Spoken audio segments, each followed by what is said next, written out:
গাজীপুরবাসী আমরা বলেছি 5ই আগস্টের মধ্যে জুলাই সনদ এবং জুলাই ঘোষণাপত্র হতেই হবে, এর কোনো বিকল্প আমরা দেখতে চাই না। সরকার জুলাই সনদের খসড়া প্রকাশ করেছে, কিন্তু আমরা বলেছিলাম জুলাই সনদ সংস্কার শুধু ঐক্যমত হলে নাই, সংস্কার কিভাবে বাস্তবায়ন হবে সেই বিষয়ে ঐক্যমত হওয়া লাগবে।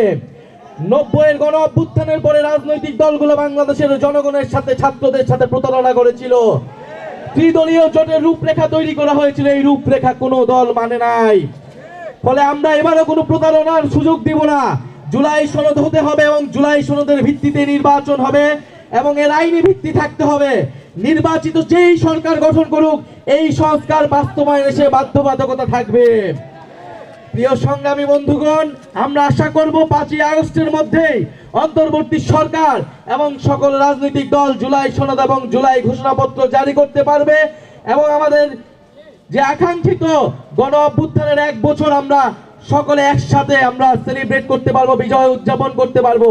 আপনি যদি বাংলাদেশের মানচিত্রের দিকে তাকান, বাংলাদেশের মানচিত্র 3 দিক থেকে ঘিরে রয়েছে ভারত।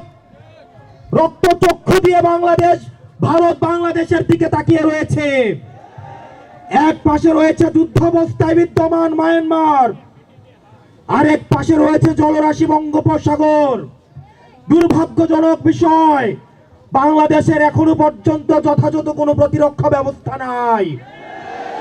যেখানে ভারত S-400 আয়রন ডোম রয়েছে, আমাদের কোনো এয়ার ডোম নাই, আমাদের কোনো আয়রন ডোম নাই, আমাদের সাবমেরিন নাই, আমাদের I-to-I air two air missile নাই।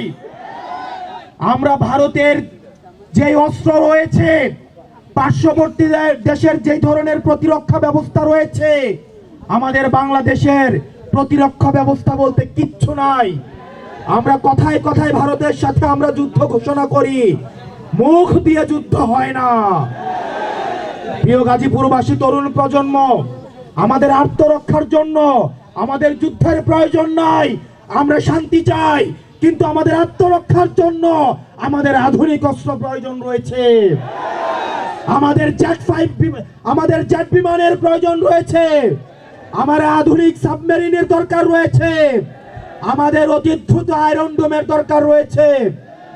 সেজন্য আমাদের আধুনিক এই প্রতিরক্ষা ব্যবস্থা ঢেলে সাজাতে হবে। আমরা এনসিপি যদি সুযোগ পাই, আমরা যদি ভবিষ্যতে এনসিপি যদি সুযোগ পাই, আমরা অবশ্যই বাংলাদেশে প্রতিরক্ষা ব্যবস্থায় আমরা অবশ্যই সমৃদ্ধ হব। প্রত্যেকটা ঘরে ঘরে আমাদের এই যুদ্ধ সম্পর্কে, আমাদের এই প্রতিরক্ষা ব্যবস্থা সম্পর্কে সন্তানদেরকে সচেতন করতে হবে। শুধু লিপ সার্ভিস দিয়ে ভবিষ্যৎ বাংলাদেশে সার্ভাইভ করা কোনোভাবেই সম্ভব নয়। আপনারা জানেন হাসিনার যে প্রতিরক্ষা ব্যবস্থা, হাসিনা আর্মিকে একটা রাজমিস্ত্রিতে পরিণত করেছে, কনস্ট্রাকশন কোম্পানিতে পরিণত করেছে। আমাদের আর্মিকে যুগোপযোগী এবং আধুনিক করতে হবে।